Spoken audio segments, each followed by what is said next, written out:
Hello and welcome to Rebel Guru Radio number 75. I'm here with Eric Pepin, the Rebel Guru himself. How you doing today, Eric? I'm good. I'm trying to just snap into it, you know. Yeah. It's showtime. Showtime. All right. So a little bit about Eric. He's the author of 11 books. Most of them are Amazon bestsellers. His latest, Handbook of the Navigator, version 2. He's been teaching since he was 15 and just a kid. In 2003, he founded Higher Balance Institute, and over the years has taught over 771 hours of classes. I did not know that. Yeah.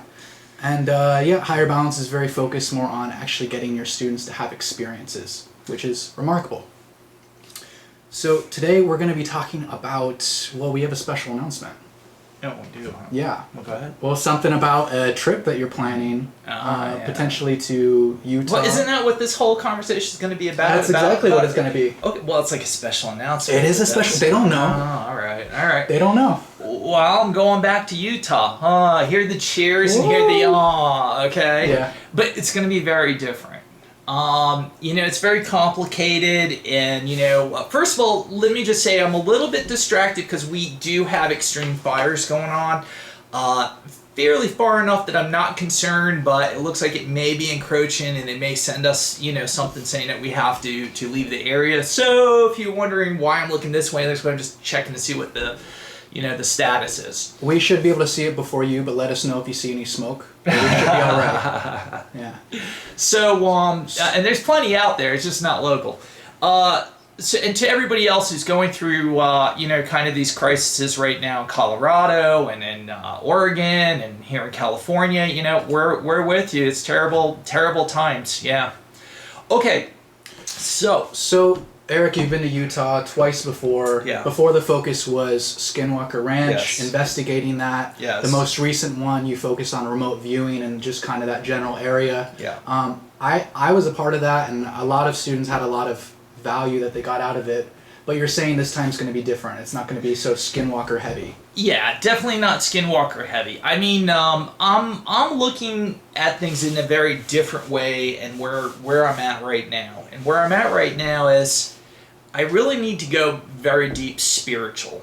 With everything that's kind of happened the last few years and everything else, there is definitely a need within me to immerse myself into a deeper spiritual place. And so, therefore, I don't want the trip to be about Skinwalker and the phenomenon. I would say that's going to be 25% of the trip. Another 25% is going to be miscellaneous, whatever kind of gets my interest or, start to feel something. And 50%, I really want to make Utah about finding that spiritual center and infusing oneself with that and building oneself up from that. So that's kind of, what I'm looking at. I can say, though, that I'm interested to see what kind of unusualness we're going to get out of it, because I find that the more I go into a psychic state versus a spiritual state, different things seem to react out there. And I've never gone out there gangbusters on a spiritual level. Okay. So this is kind of that approach. So that's why it's just a different approach. You went out there, you were more psychic last time, you weren't too... Well, I do see being psychic and spiritual as two different things. Mm-hmm. I think that psychic phenomena is still geared into the biology or the mechanism of the human brain. Yeah. And I think that spiritualness or this other level of consciousness is definitely something that's exteriorized, that goes beyond just your organic self. So just an example is when we went Skinwalker, we took in that whole area. I knew about some other areas, but we kind of wanted to be focused more on that. And the whole time I had this nagging sense, that spidey sense, that psychic sense that said to go to this other location that was a little bit of a jaunt away. But everything was Skinwalker. And so the second time we're like, let's go to the other location. The other location blew Skinwalker out of the water for just pure phenomenon. It was just phenomenal. Yeah. Okay.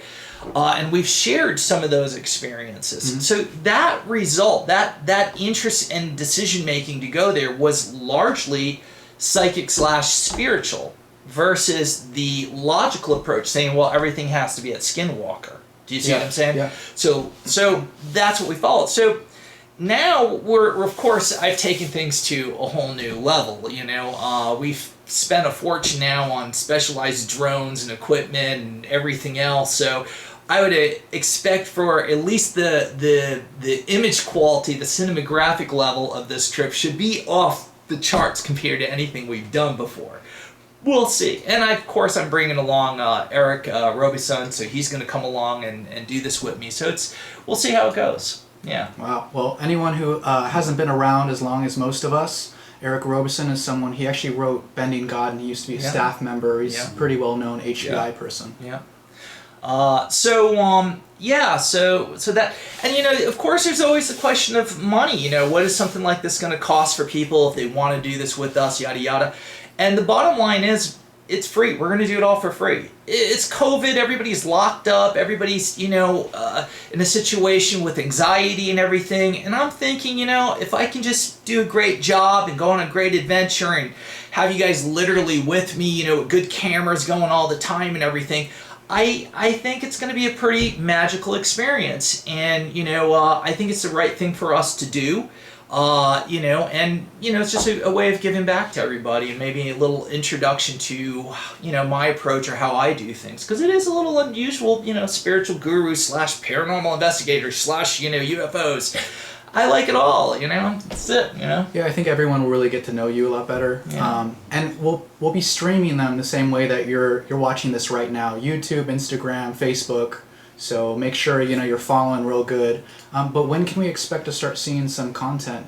Well, I'm not planning on really being out in the vicinity until probably around October 5th or somewhere's out in that time period. It depends. I may be able to go a little sooner, I may go a little bit later.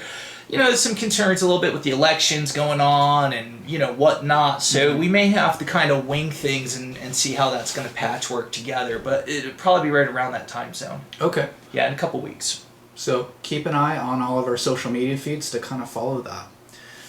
So here's, I guess, the next segment of the conversation, which is, what you might be talking about. I'm inspired to hear that you're going to be just driving and sometimes just turn on your camera and just start talking and whatever kind of comes up.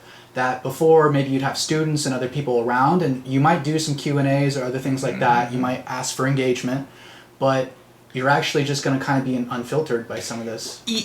There is some concern too, because my ongoing statement is, well, if you ask the right question, I'll give you the answer. You got to ask the question. Well, the person asking the questions in that situation is me, probably thinking out loud. So I don't even know where it's going to go.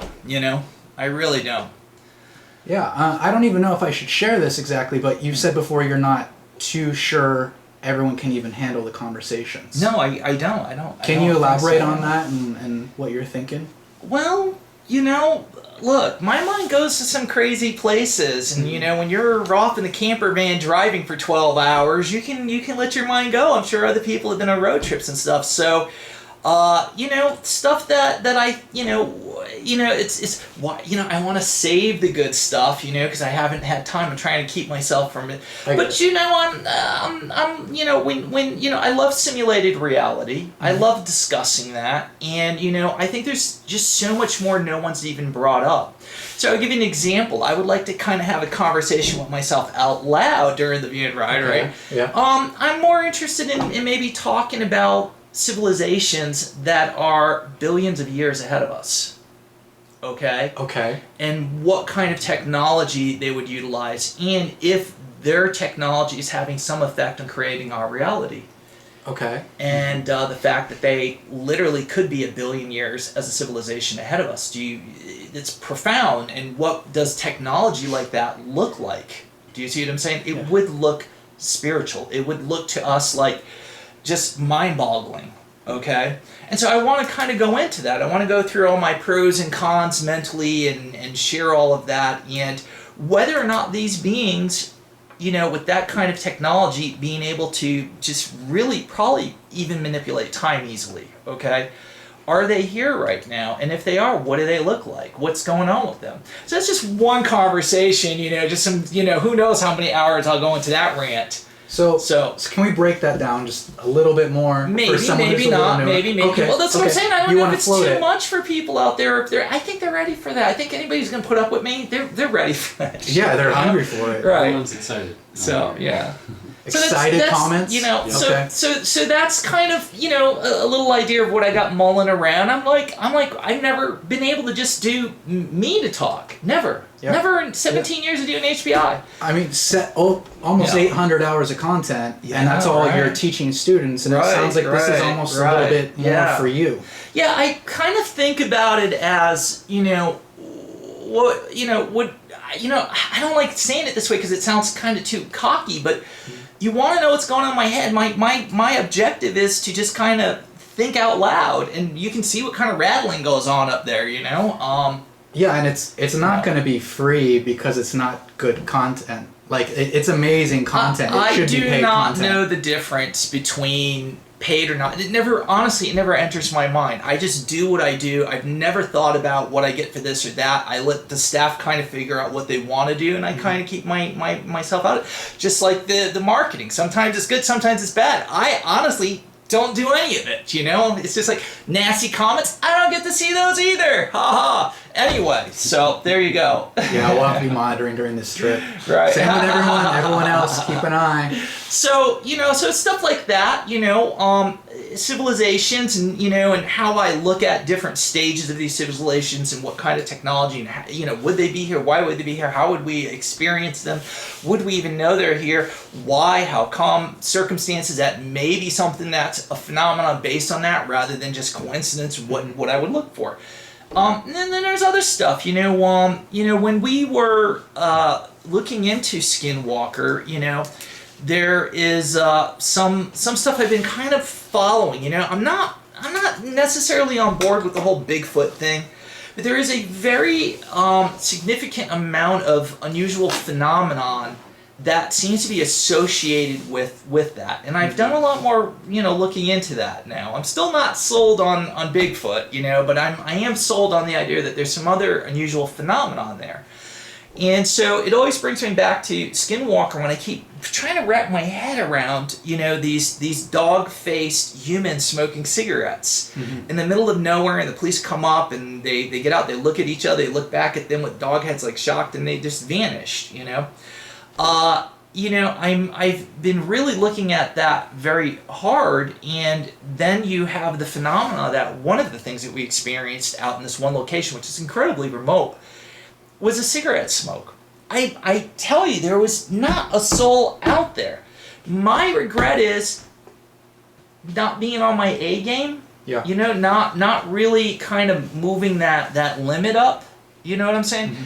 And I think that's part of why I want to ramp up spiritually, you know, as I'm going out there, because that's a game changer, you know what I'm saying? Yeah. And, I mean, we found the one location because of that. Well, what happens when I ramp myself up significantly more?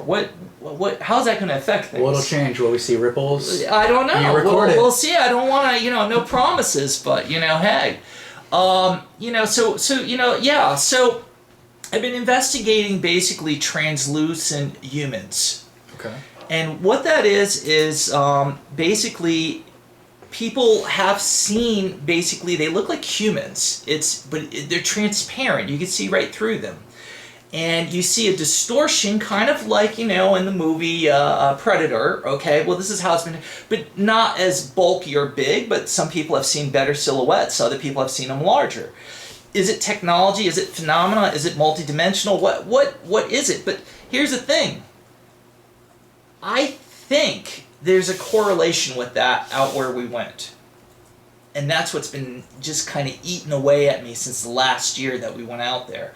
Okay. Is that I need to go back there and check that out. And there are some locations out there I need to check out. And quite honest, if I'm going to be really honest, I just wasn't in shape for that. I mean, listen, there's no paths out, and this is like real wilderness, okay? So now I decided, okay, if I want to go, I gotta get in shape. Well, ta-da!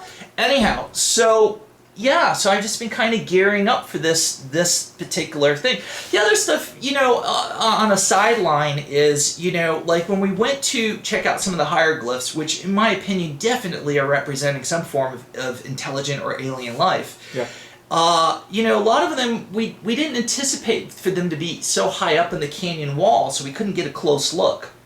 And we couldn't really look at finer detail because it was too high up. We're talking 20 feet, maybe 30 feet in some cases. Well, with the drones, that's a game changer now. You know what I'm saying? So we're going to have some great footage, I hope, okay? If I don't crash it. But hopefully, Eric will be better at it than me. Maybe, who knows? Mm-hmm. But so I expect to bring a little bit more detail, or a lot more technically, of some of those locations. So you will feel like you're part of it. Hopefully, that's the goal, and that you're able to take that all in. Would you say that your feeling to like put on a good performance and give out really good content is a little bit less, like you don't feel as bound by that because it's free? No. Like I said before, I don't register that. I just go into who I am and I do my thing. Mm-hmm. Honest to God, I don't really think about what performance level of what, Mm-hmm. I think maybe in the back of your head you want to make sure people aren't disappointed, or that, you make sure you deliver. Yeah. So that I just have that all the time. I want to make sure I give 100%. So I think people should be pretty happy with it. But I don't know, I'm using a lot of tech, I'm using a lot of stuff I haven't used before. And I don't know if that's going to distract me mentally from concentrating on flying the drone and stuff. But I figure all I have to do is talk. I can do, but I do a lot of it, okay? So if I'm just talking while I'm doing whatever, everybody should be thrilled. Yeah. You're going to get a lot of good information. Yeah. Yeah. All right. If you have any questions, you can ask. But let's kind of pull this back again and talk about simulated reality, if that's cool. Sure. So you've taught so many classes, right? And it teaches us, all the different, a bunch of psychic things, deep spiritual meditations, pulling in fuel of the universe, having your own experiences where strange phenomena and glitches and other things occur. Those glitches, you consider that like... Look, everybody in HBI, I truly mean this, and I truly believe this, have more experiences, just people like you, using the HBI material, than any other system I've ever seen in my life. And I'd be hard-pressed to find something that I'm not aware of. I'm not saying it's not possible, but, and you guys know, you guys are all, So I just want people to understand that the main... you can sit here and say, I've done this, I've done that, all these psychic things, spiritual things, but... it really doesn't mean anything. And trying to prove or disprove these things is incredibly difficult. So the only way to really take people to the next level is to teach them how to experience it for themselves, define it yourself. So that's all I do. That's how I teach. It's what I'm thinking. I'm thinking about, well, what do I say to them to show them how I got this effect or that effect, and can they reproduce it? So everything in HBI is based on that. Yeah. Yeah, thank you for saying that. And simple. Keep it simple. There's no need for a lot of technical, mumbo jumbo and, Hindu Vedic names and whatever. I like keeping things clean, simple. This is how it works. Boom, you have the experience. Have a nice day. Yeah. Yeah. So, simulated reality, can we, like, from a scientific perspective, how might someone logically start to understand that? Simulated reality? Mm-hmm.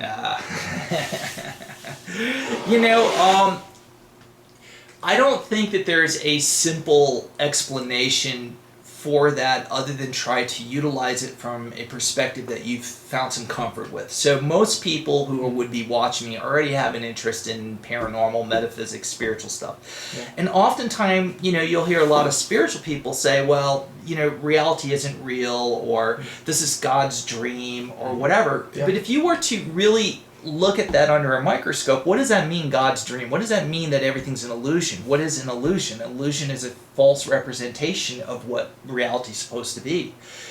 Therefore, if you're comfortable with that, you shouldn't be uncomfortable with a new word calling it a simulated reality. It's just it makes people more nervous because they think it's more of a controlled environment, meaning like on a computer server, than to say it's God's consciousness. And that's a whole conversation in itself, okay, how that would all work out.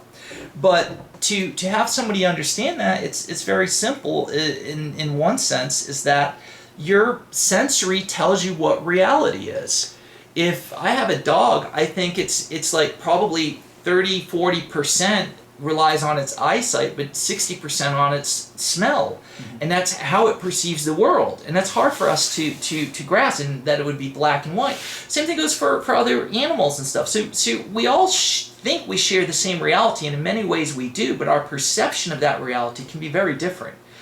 So I think that we are broadcasted a dynamic set of what reality is, and we are integrated with it, and we accept those parameters, and therefore, I don't know, there's not an easy way. That's a whole 2-hour, 4-hour class. I'm surprised you just dropped that on me in front of the camera, you know, like, oh, can you make it real simple?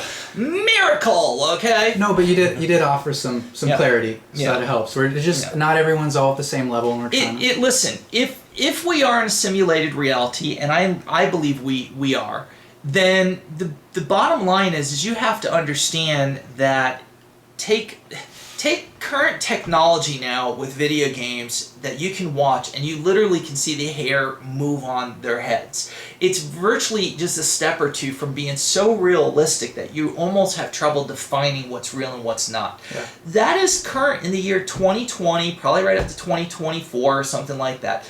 But if you were to add just 100 years, 200 years, 300 years, 500 years into our technological future, it is not a big leap to really realize that your consciousness could go into a simulated reality that your entire nervous system is dialed into.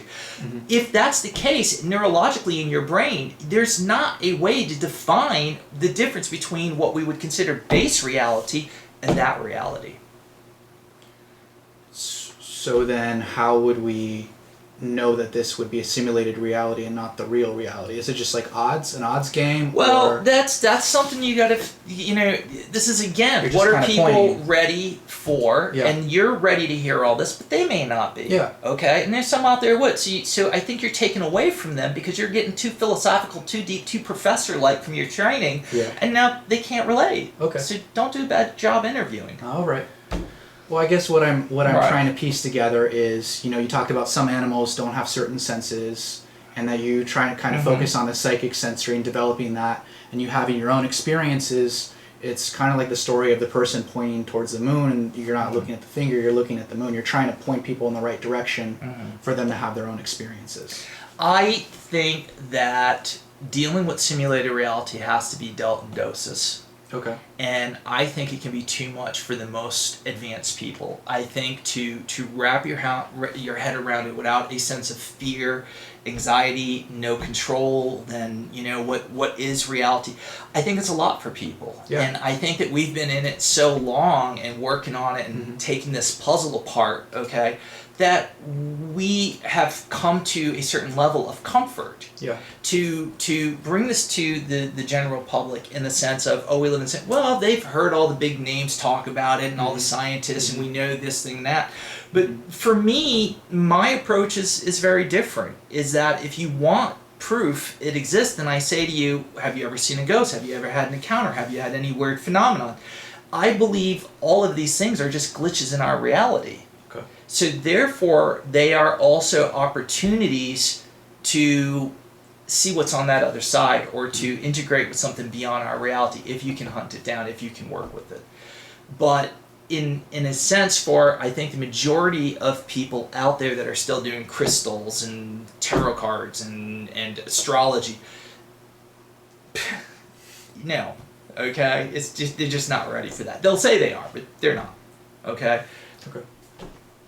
So then if we kind of shift the conversation to more spiritual, right? Which is the purpose of your entire trip. I agree, some of the conversations can be very heady and difficult to swallow, and it can take time to process all that. So you just kind of going to see what happens when you get really spiritual and go to these places, or do you have any kind of feelings of how it might change the scenario? Well, look, my personal experience is, if you divide it into three food groups, is your normal self, kind of like what we're talking. Then there's that psychic self, which has this layer or added layer of awareness beyond your five senses, contributing to your information intake, if you will. Spiritual is a hyper level of really moving yourself into a coexistence, if you will, with another dimension, another reality. So my thinking is, if I go very deep spiritually or semi, or I kind of work with that and see how I feel, I hate saying this, but it's like putting on the ring from Tolkien. You know, you're going into this surreal realm that is partially where you're used to, and another part seems to be overlaid. Now that overlay can go up in strength. Do you get what I'm saying? Yes. That depends on how much you go into that space. I think for some reason that when I think of spiritualness, in a lot of ways, I also think of it as a form of incredibly advanced technology. Mm-hmm. If you really think about it from a biological perspective, if we are able to move our consciousness or transcend it beyond our organicness, that is an evolutionary massive leap for us. And it is, if we are in a simulated reality, it is a massive technological leap to have achieved within this.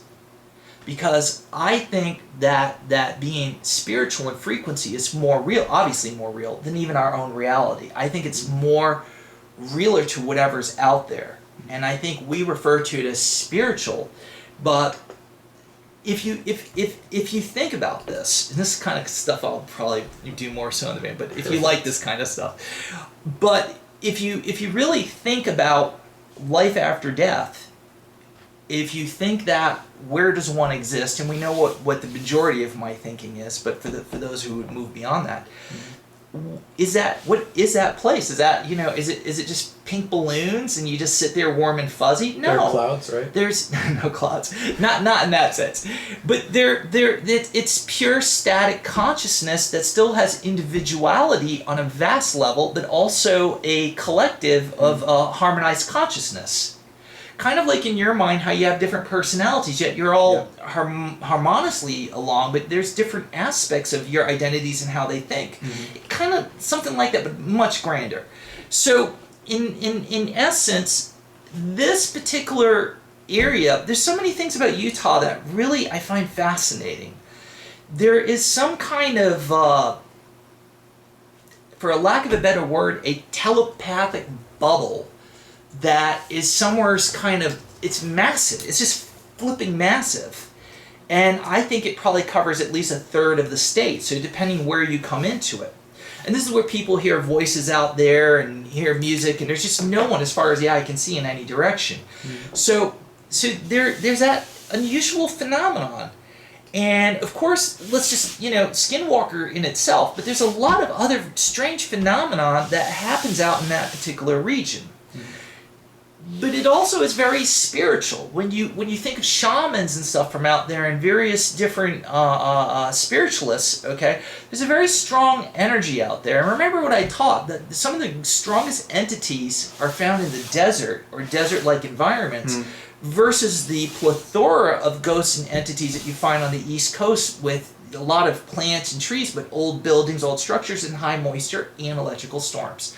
So you find these different levels. So the energy that I find in that area, which was very new for me, I only been out there the last 2 times. It was all kind of going to another world, taking it all in, has been a bit of a learning curve in the sense of just absorbing and taking it in and feeling out how that consciousness goes. I would say 3 times is a charm, So I've been kind of pulling that in and processing, what's the best way to maximize, the experience out here.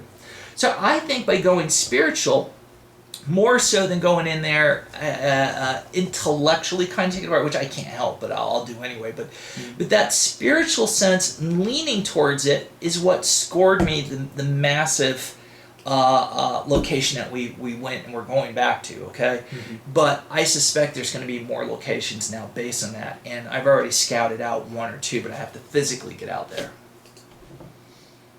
Great. It becomes difficult to hold a conversation when you start to shift. It's very, yes, it's complicated.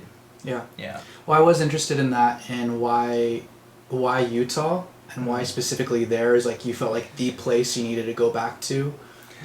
Because I like a good mystery, and that's how I got to get to the knowledge that I have, was this persistence of if entities are real, where do they go? What are they made of? How do they hear us? How do they see us? They don't have eye cones. They don't have eardrums. How does that function? How do they really?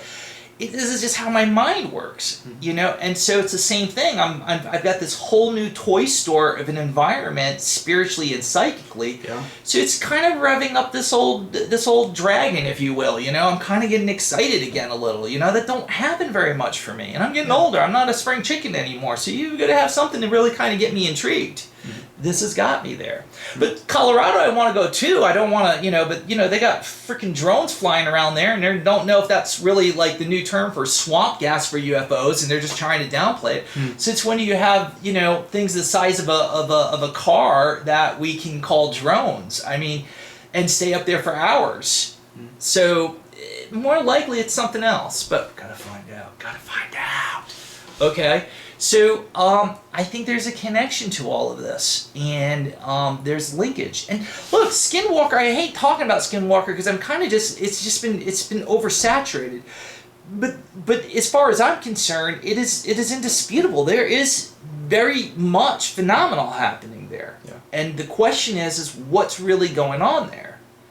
You know, and so I want to kind of look into that even more so, but I'm not as intrigued with Skinwalker as I am with the other location. I think there's been more phenomena at the other location and a better chance of documenting stuff. Yeah. Do we have any questions? Yeah, we got Josh is asking a few. He's asking what are some tells to find paranormal places that you might be looking for. You know? You know, if you can separate, or like, well, I need a better understanding of that question, I guess, before I start going off of my rant. How did you find those places you're really excited to go to? Well, I knew of a number of places that were camping areas and climbing areas for rock climbers and 4x4 stuff, because I've done, you know, the 4x4 stuff and everything, so... And, you know, I kept looking at this one area, and that's the instinct. You feel it in your chest. And the question, which is the intent, we call it, obviously I don't have to think about it. I'm looking for activity. I'm looking for where are we going to find something the amount of time we have. Yeah. And when you keep getting drawn back to the same location, you feel it, you're like, I got to go there. I got to listen to this. Yeah. You know? It's that simple. Okay, so if you just simply take out a map, you look at the broader area, and you intellectually have to look at names and stuff. You have to almost say them in your head out loud. And it's almost like your mind is dialing into the collective, if you will. And if you open yourself to that and you just kind of feel out that need, it's no more different. I hate saying this, I'm going to answer it. But it's like, you know, when you get a hankering for food and you know exactly what it is. I need chocolate, or it's pickles, or it's, you know, I want fried eggs, or whatever the hell it is. You know after feeling it for a while. It's the same thing. You know, this is where I got to go. And most people over-logicalize that, and it ends up being some other spot because they thought logically. You know what I'm saying?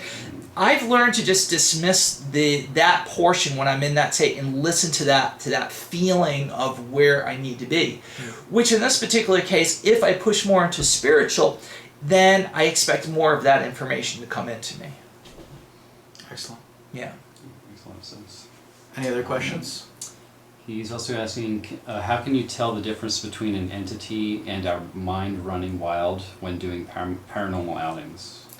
Well, I think that really comes down to cool, calm, and collective. And I've often said that you have to come up with 3 reasons. Your one can be the paranormal one, but we want to see that, and you've got to fight that need. Do you see what I'm saying? And you got to ask yourself, is there a logical, simple answer to what just happened? You know, other than the go-to. And you come up with the 3, it's just a basic kind of approach, you know, it's not bulletproof. And you rule which one you think is the most likely based on the experience, not the one that you really want.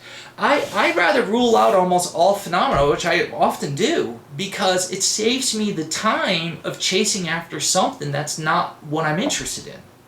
So if I'm going to invest that kind of time and energy into something, I want to rule out all the common basic stuff of what it could have been. You know, I want to make sure that I can't fit any of those to it. And then I know this is probably worth pursuing. And that's how I, again, have come up with the experiences I have.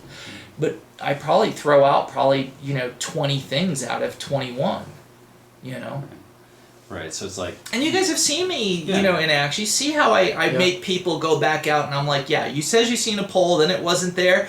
No, the pole's there, you just are not looking in the right place, and then they go back and they're like, you were right. Now, there's no shame in coming back being wrong, okay? That is just a credit to your credibility when you can acknowledge that, okay? So I need people that I can also trust, and they're not going to run out into spacey kind of things. That's why I'm a little careful about who I go with. Yeah, that makes a lot of sense. I think there's a lot of people who always want to think they're like they always jump to the extreme. Listen. Something simple and It's logical. always something, and this is where I'm like, okay, all right. I try to be polite, but the real thing is out there. You can either waste your time chasing BS, or you can narrow it down to some really, really dialed-in experiences, and that's what you're trying to do. You're trying to decide what. We had multiple places to choose from. I chose that one because I decided not to go with the logical choice, the probable choices. I went with the instinctual choice, and it paid off. And most times it does. But you can't control if you go somewhere whether phenomena's going to happen that day or not, or that moment. You just got to hope. So my strategy at this point, is not to just go there for that reason. My approach is, this is the time I got to work with. Can I dial myself up that makes phenomena want to check me out? Yeah. And that's really the approach I'm going to consider going at. I remember when we went to Skinwalker the first time, and there was about 20 students or so, including Eric Robison, and you said, get super spiritual. Yep. And going in on thought. And that's what you're saying then, that's what you're talking about now. Yep. The problem with that, it was all good interact, but too many people. Mm-hmm. And it was too big to manage, too many advanced people, intermediary people, people who got distracted easily. So it was very hard in that sense. That's why I'm not bringing anybody, except for Eric. We may have one other person to help out. I don't know yet. But I think less is best in this case. Yeah. And I think that they're going to get really good content from me. Yeah. You got any other questions, Mark? No, not for now. Nothing? No questions? No. All right. Let's see if we're burning down yet. Okay. Oh, actually, here's one. Have you ever captured any of these translucent beings on camera? I'm thinking no, but... No, I've never even tried to film them. This is just something that I've recently, because of the one location that we went to out there, it's what's kind of gotten my sense up on that. I have never personally seen a translucent human in the sense that they're physical, rather than seeing a ghost or an entity. It's very different looking. You can still see the silhouette of a ghost or an entity. You can still see that. In this particular case, as it's described to me and what I've seen from people filming it, okay, but you never know. I don't trust nothing out there anymore. It's so easy to produce, and people just do it for whatever. You've got to take it with a grain of sand. But if they are the videos that I have seen, you can see their body. It's just like it's like a little bit brighter of an illumination where their body would be. So it fades in, and then you see it better when they move rather than stay still. So some people have got, but I also think when you see these people, they're just staring at a cloud with a camera, and they're like, "Do you see it? Do you see it?" I'm like, "The hell no, I don't see it." Nor am I interested. I also think they should ban little dot lights too for UFOs. I mean, I could care less. Don't waste my time on that unless you can count the rivets and the windows in there and the aliens. I really don't care. But it's the same thing with. I have not filmed anything like that. I've never seen it without or with a camera. But does that mean that I think that it's not happening? What I can tell you is we were not alone at that last location, and I can tell you that there's only one way that they could have been there, and that is they used some form of technology that optically could not be seen. Okay? And that I will stand by 100%. Okay? I've gone through it dozens of times in my head, meticulously, of what we experienced, trying to come up with a logicalized answer, and you can tell I got the fever. It ain't going to come from something that I figured out. So it still could be something that I haven't figured out, but come on, 12 years before that, some guy out in the middle of the woods tells us, oh my God, he's like, and we didn't even tell him about this. He told us, and we're like, wow, that's what we just experienced with this stuff. And he wasn't into paranormal, metaphysical, or any of that. He was just an avid hiker who just went way out in the middle of nowhere and plopped down and decided to stay there for a night. So, do you remember exactly what he experienced? Well, what I've been told, and this is a story told to me by Byron, so I can't vouch whether it's whatever, but super accurate. But basically, when he went to return the vehicle that we had rented for him, which is a little camper van thing, they rent this out to rock climbers. And the rock climbers go to all these locations with him and return them, and this guy was into rock climbing too, and that's why he started that business. But that was about maybe 2.5 hours, in Salt Lake City versus out there. So when he went to return, he's like, oh, where'd you go? Whatever. Byron's like, oh, we went to this one place, blah, blah, blah. And the guy's like, oh, I really know that really well. I used to live out in that area. And so Byron's like, yeah, we kind of had some weird experiences because he didn't want to, say too much. He wanted to feel it out.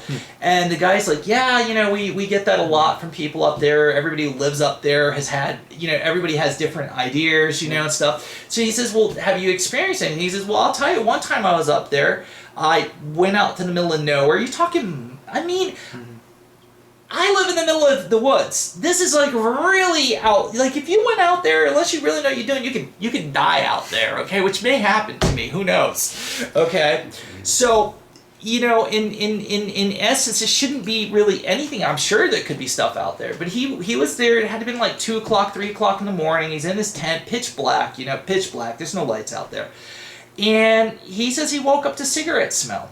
Now, I used to smoke back in the day. I was very young. It's been a long time. But cigarette smoke has a very difference between fire smoke and any car smoke exhaust or any... And you know it the second you smell it, okay? I can even probably tell you what brand it was, okay? I'm running with Marlboros, but we'll see. And that person woke up to that, and he kind of was freaked out because he's like, that's from another person. Like, you just know this is from a human being, okay? But could find nothing, and then smelt it again out there and looked and couldn't find nothing. Do you know how disturbing that must be at 3 a.m. in the middle of the woods by yourself? No one for miles? So, they weren't alone. Now, the theory that I keep kind of maybe leaning towards is that when Byron had asked him, what do you think? He says, well, the locals all have experienced different things. And they said they think that because it's so expansive in natural forest out there, that it's military people being dropped out there like SEAL teams or whatever to train, okay? And so they're staying away from the population or trying to stay hidden, which is what they would have to do if they were somewhere in Afghanistan from Afghan soldiers or something. So I get all that, but they've got to be training with technology that's more than just the ghillie suit stuff or camo. I'm telling you. So, but I'm going out there with an extra special sensory. What does Skinwalker call it? Biometric organisms to test. I'm gonna bring my freaking dog. Me and him are like like psychic, okay, yeah. Like hardcore, okay. And he's a beast. So hopefully nothing happens to him. But I figure between the two of us, if we start to feel or vibe out, we're really dialed into one another. So I'm just trying to figure out how do I, up the opportunity to hunt this stuff down. And, I'll probably get killed potentially because I don't know how to not pursue something, Get it on camera. Well, I'm going to try. I'm going to put gear on me, because I'm not going to stand there and be like, it's coming for me, and I got the camera in my hand, screw the camera. So, but, with the drones I've got will track me. Yeah. Yeah, I just put it up and you just do it on boom, boom, boom, So if I see something out there, I'm going to track that thing. So, yeah. Cool. No more But questions? I did follow my instincts, and there's a spot that I want to go, and I I don't want to give too much away because there's people out there just to show over every little thing I say, but there's there's some caves out there that I I picked up on, and I wasn't sure, and I managed to find it. So I'm going to actually physically go out there when we go there and check it out. And it's not even the caves I'm interested in, it's what's next to the caves. My intuition again, my psychicness was like, you got to go in there. What's next to the caves? Well, I don't want to We give don't know? everything away. Why doesn't We anybody wanna even know, watch but we'll anything? wait. You're We'll wait. terrible. Just give it all away. You know, I don't know. It's there's a very strange energy there. And look, you know, when it comes to paranormal stuff, I know it all. When it comes to psychic stuff, I know it all. I am the expert. I will say, but there are phenomenons that are still interesting to me that I don't really fully have answers on. Do you see what I'm saying? But that's what gets me excited. Do you see what I'm saying? I want to know. And so that's what I'm after. I don't know what is there, and I don't know if there's anything at the moment there. What I can tell you is, if I were to put out, and you got to remember, I've never physically been there. This is all kind of sensory remote from a great distance. Okay. But there is a very strong portal-ish energy from there. And it's really got me riveted to check out. But, you know, I'll probably go there and probably be nothing. Who knows, you know? And you can't promise these things. I don't want to promise anybody I'm going to find it, but I'm going to promise you I'll try, and I'm probably better than the average person, but we'll see. All right. All right. Well, we'll see. That'd be great. I was hoping to make a joke out of it. You know, find the cloaked person or open up a portal, catch it on I don't camera. know if I'm going to find a cloaked person or not, but that would be pretty hard. I have approximately 3 locations in that region, that particular area, that I've decided I'm going to go to and to check it out. Now, the problem is they could be 20 miles or 10 miles apart. I'm not quite sure. I think it's just going to be a couple miles, which I'm good with. If not, I'll just have to drive out there and see how close I can get to it and hike it. Okay. And there's potential to continue your quests, right? You said maybe Colorado or something. Well, I'm else, too. thinking if I go out to Utah to whatever, I don't know how long I'll stay out there, and it's just how I feel. But I am also very interested in Colorado. They're having these drones that are doing grid work in certain areas that are being spotted by the locals at night only, and they're big drones. You have to understand, drones are not easy to keep up in the air without a lot of noise. They make no noise, or very little at best, and they're huge. And so why would we have anything that big anyway? Who would do that? And nobody's taking claim for it. Not the FAA or whatever, the FCC. Nobody is. So the military knows. So they actually had farmers who said that they actually watched it go down and settle in the fields at night. They try to get out there, and by the time they get close, they just go right back in the air and take off.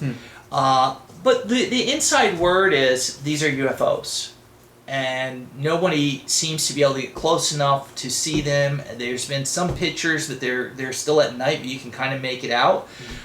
They're staying about, I guess, 100 feet or more in the air, and it just looks like there's 20 of them at times, maybe 50 of them at times, other times only a handful. And they've been seeing them up in the Four Corners, you know, meaning Colorado, Utah, that kind of area, and in a few other places. What they're doing, nobody seems to know, but it's an activity that's still happening as we speak, that they've been seen out there. So it kind of sounds like in general a lot of the technology is what you're interested in among Well, in other that things? particular case, you're asking me why I would want to go there. You know what I'm saying? Well, that's why. You know, I just want to see if there's a connection between Skinwalker and there, but that doesn't affect me spiritually. Spiritually, I could still be, you know, more useful in that state of mind than not. Yeah. So I don't know if I'm going to make it there or not. We'll see. But Utah for sure. Yeah. But it's great that you're going after what you want. Like you're actually feeling inspired to do something, and that's something we don't always see. Well, yeah. Looks like you have another question. There's someone's asking, can we meet up with you, Eric, out there? Do you know what's funny is I was thinking about that. I honestly was. And I was like, do I really want to put that out there in the middle of who knows who's going to see it? Because let's just face it, I mean, there's some pretty, you know, woo, okay, you know, I can't handpick everybody who comes through the door. So I do have to be careful with all of that. But, you know, if you were, you know, pre-vetted, or we kind of can acknowledge who you are and that, you know, that you would be responsible, I may be open to that. You know, I would certainly consider it. I thought about, you know, maybe doing a drop pin and then everybody just kind of gathers in this one location for the night or whatever. But I just don't want to babysit anybody or groups of people. I don't want to have to be responsible. I don't want to get burned out having to talk all night. So it's really hard when people know who I am because I'm constantly engaged. I can't walk around the corner without 20 questions. And then when they're done with me and I'm exhausted, and then I go around the other corner, people think I'm fresh to talk and I'm spent. So it's kind of a love-hate thing, you know. I want the company, I enjoy it, I'm a social person, but, you know, it kind of comes at a cost if you're not careful. But I would be open to a gathering if people wanted to meet up somewhere. And, you know, 10 to 1, probably when I'm out there, I'll be more excited about it than I am at the moment. So it's probably a yes, yeah. And Tammy was just asking when you think it's happening again. I think she missed. Yeah, I'm thinking around October 5th. Waiting for Eric to get back some dates to me, what he can work with and stuff. Yeah. So, and that's different Eric than me. Yeah. The other Eric. Nothing else here. Yeah. We got about 10 minutes.